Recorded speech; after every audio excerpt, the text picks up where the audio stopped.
जय माँ कोटगाड़ी। माँ कोटगाड़ी ज्योतिषी ज्ञान में आप सभी का स्वागत है।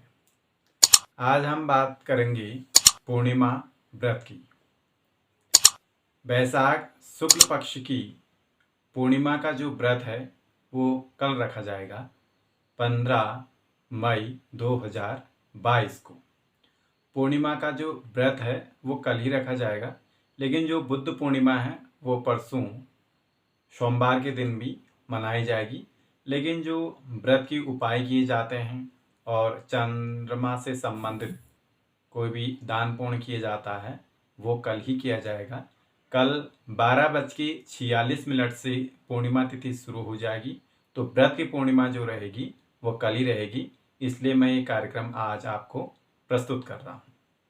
पूर्णिमा का हिंदू धर्म में विशेष महत्व है।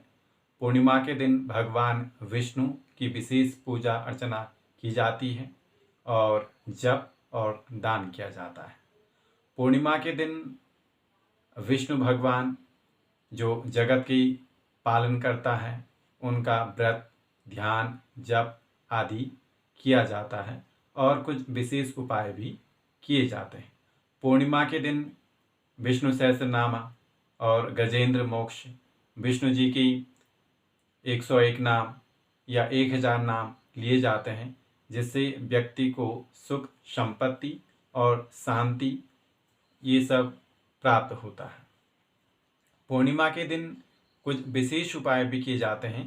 जिनका चंद्रमा खराब हो या नीच का हो या छठे, आठवें, 12वें भाव में हो, तो विशेष रूप से पूर्णिमा के दिन जो है चंद्रमा के उपाय करके आप अपनी समस्या का समाधान कर सकते हैं।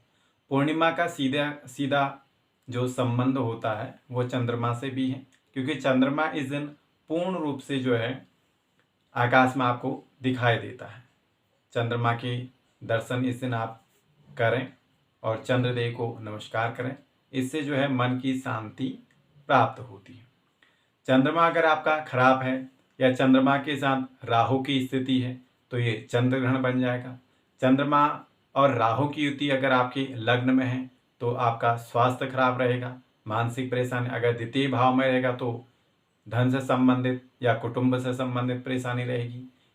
यही अगर चंद्रमा राहु की युति आपके तृतीय भाव में है तो भाई बहनों से आपका संबंध अच्छा नहीं रहेगा। अगर चतुर्थ भाव में है तो माँ का स्वास्थ्य खराब और माँ से आपका संबंध अच्छा नहीं रहेगा। इसी प्रकार चंद्रमा राहु का युति अगर पंचम में है तो संतान से संबंधित और पेट से संबंधित आपको दिक्कतें हो सकती हैं। छठे भाव में रोग भाव से आपको दिक्कत होंगी, शत्रु आपको परेशान करेंगे। सप्तम में होगा तो दाम्पत्य जीवन में भी अवधान आएंगी, दाम्पत्य जीवन आपका सुखी नहीं रहेगा। अष्टम में रहेगा तो स्वास्थ्य क्षीण करेगा। नवम में रहेगा तो भाग्य पक्ष कमजोर होगा। और अगर 10वें भाव में चंद्रमा राहु की युति बनेगी तो आपका राजकार्य और नौकरी में आपको परेशानी होगी। इसी प्रकार एकादश में भी आपको लाभ से संबंधित और द्वादश में जो है निद्रा से संबंधित बहुत सी परेशानियां होती हैं। चंद्रमा राहु की युति जो है अच्छी नहीं बन जाते हैं। तो पूर्णिमा के दिन अगर चंद्रमा को आप बलवान करेंगे तो चंद्र राहु की युति का आपका जो कुप्रभाव है वो उसमें थोड़ी सी कमजोरी आएगी। इसी प्रकार अगर गुरु ग्रह आपका खराब है, गुरु और राहु की युति बनी हुई है तो ये गुरु चांडाल योग बन जाता है। गुरु और राहु की युति कुंडली के किसी भी भाव में बने, चाहे दसम में बने, एकादश में बने, पंचम में बने, चौथे में बने, तो कहीं पे भी गुरु और राहु की जो युति बनेगी उसे बोला जाता है गुरु चांडाल योग। और चंद्र राहु की युति बनेगी तो ये जो भी युति हैं, जो खतरनाक युति हैं चंद्र राहु की, गुरु और राहु की, इसका जो उपाय आप जो है विशेष रूप से पूर्णिमा के दिन कर सकते हैं। अगर आपका बृहस्पति कमजोर है, मकर राशि का गुरु है आपका, या गुरु के साथ राहु गुरु चांडाल योग बना हुआ है, या वो कुंडली में छठे, आठवें, 12वें भाव में बैठा हुआ है और इसी प्रकार चंद्रमा भी बैठा, तो गुरु और चंद्रमा की जब युति बनती है तो गुरु गज केसरी योग बनता है। लेकिन अगर जब गुरु और राहु की युति बनेगी तो गुरु चांडाल, और चंद्रमा राहु की युति बनेगी तो ग्रहण योग बन जाएगा। तो इन कुप्रभाव से अगर आपकी कुंडली में गुरु राहु एक साथ हैं, चंद्रमा राहु एक साथ हैं, मन की अशांत रहता, आपका मन चिड़चिड़ा रहता है और बिल्कुल एक कमरे में आप बंद हो जाते हैं, लोगों के संपर्क में नहीं आते हैं, तो आप विशेष रूप से जो है पूर्णिमा के दिन कुछ खास उपाय कर करके अपने चंद्रमा को बलवान कर सकते हैं और गुरु ग्रह को आप बलवान कर सकते हैं। चंद्रमा से संबंधित कुछ उपाय आपको बता देते हैं। अगर आपका चंद्रमा नीच का है या उसकी स्थिति कुंडली में खराब है, तो सबसे पहले आप अपनी माँ से जो है संबंध अच्छे रखिए। चंद्रमा जो है मन का कारक है और माँ का कारक है। अगर आपके संबंध अपनी माँ से सही रहेंगी तो आपका चंद्रमा ठीक हो जाएगा। आप शिव की आराधना करिए और विष्णु भगवान की पूजा करिए और पूर्णिमा के दिन जो है आप चंद्रमा को विशेष रूप से अर्घ्य दीजिए। चंद्रमा में आप अर्घ्य दीजिए, पानी लीजिए, उसमें थोड़ा दूध मिलाइए और थोड़ी अक्षत मिलाइए, फूल अगरों से आप चंद्रमा को जो है अर्घ्य दीजिए पूर्णिमा के दिन। और सोमवार के दिन भी दे सकते हैं, लेकिन विशेष फल जो है पूर्णिमा के दिन खास रूप से आपको विशेष लाभ की प्राप्ति होगी अगर आप पूर्णिमा के दिन चंद्रमा को अर्घ्य देते हैं। और शिव की पूजा करिए या चंद्रमा का किसी भी मंत्र का आप जाप करिए, जैसे ओम श्राम श्रीम श्रोम शः चंद्रमा से नमः या ओम चंद्राय नमः। इसी प्रकार अगर आपका गुरु ग्रह भी खराब है, उसके लिए भी आप जो है पूर्णिमा के दिन आप भगवान विष्णु की पूजा करिए, विष्णु चालीसा का पाठ करिए, विष्णु सहस्त्रनाम का पाठ करिए, सत्यनारायण की आप कथा करवाइए, अपने पंडित को घर में बुलाकर सत्यनारायण की कथा करवाइए। तो इससे जो है आपका गुरु ग्रह ठीक हो जाएगा।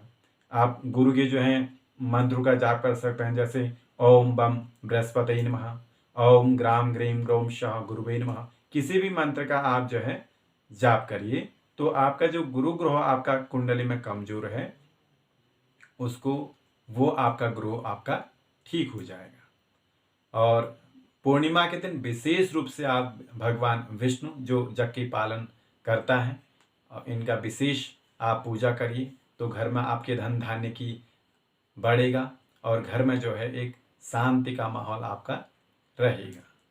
तो ये पूर्णिमा से संबंधित हमने कुछ उपाय बताए हैं। बाकी हमारे पास जो लोग आते हैं, हम उनको विशेष कुंडली को देख करके उनको उपाय बताते हैं। एक खीर वाला उपाय भी है। आप पूर्णिमा के दिन जो है खीर वाला उपाय जिसको भी हमने बताया है, उनकी कुंडली को देख करके आप वो कर सकते हैं। या अगर आपका मन ज़्यादा अशांत रहता है, घर में वातावरण आपका अशांत है, बच्चे चिड़चिड़े हैं, तो आप जो है पूर्णिमा का व्रत रखिए। पूर्णिमा के दिन आप विशेष रूप से भगवान विष्णु की पूजा करिए और चंद्रमा को जो है आप अर्घ्य दीजिए। और पूरे दिन आप भगवान श्री सत्यनारायण की का ध्यान लगाइए, भगवान हरि विष्णु का ध्यान लगाइए। जितना हो सके आपको आप उतना पूजा पाठ करिए और शाम को जो है आप तुलसी पूजन करिए। तो इससे जो है ग्रह जो आपके खराब होते हैं या कुंडली में कोई भी ग्रह आपका नेगेटिव है, तो वो जो है पॉजिटिव हो जाएगा। तो ये विशेष कार्यक्रम में इसलिए लेके आया था कि कल जो है व्रत की पूर्णिमा रहेगी। जो लोग पूर्णिमा का व्रत करते हैं वो कल पूर्णिमा का व्रत करेंगे और पूरे जो है नियम वगैरह जो पूर्णिमा के व्रत के होते हैं, आप भगवान विष्णु की पूजा करिए। अगर किसी का कोई ग्रह खराब है, विशेष रूप से चंद्रमा या गुरु, उसको आप पूर्णिमा के दिन बलवान कर सकते हैं कुछ खास उपाय करके। जैसे आप गाय को गुड़ खिला सकते हैं, गौ माता की सेवा कर सकते हैं और तुलसी के वहाँ पे आप घी का दिया जलाइए सायंकाल में। और तुलसी के जो है प्रातःकाल आप वहाँ पे अर्घ्य दीजिए और चंद्रमा को आप अर्घ्य दीजिए शाम को। तो ये विशेष उपाय कर करके आपको अपना चंद्रमा बलवान कर सकते हैं और गुरु ग्रह को आप जो है बलवान कर सकते हैं। तो ये कुछ खास उपाय थे जिन्हें कर करके आप अपने चंद्रमा और गुरु को, या चंद्र राहु की युति हो या गुरु और राहु की युति हो, इसको जो है आप अपने ग्रहों को बलवान कर सकते हैं। तो कल पूर्णिमा का व्रत रहेगा। आप सभी लोग जो है श्री हरि नारायण का पूजन करें। जो व्रत ना कर सकते हैं वो मंत्रों का जाप करें। और जो व्रत कर रहे हैं, हमारे घर के बड़े बुजुर्ग व्रत करते हैं, और तो जो छोटे हैं वो अपने घर में दादा दादी नाना नानी जिन्होंने भी व्रत किया है उनकी कुछ सेवा करें। इससे भी आपके ग्रह जो है ठीक हो जाते हैं। तो आज के लिए इतना ही। आप मेरे इस चैनल को ज़्यादा से ज़्यादा सब्सक्राइब करें और वीडियो को ज़्यादा से ज़्यादा लाइक करें। इसी के साथ आज के लिए बस इतना ही। नमस्कार।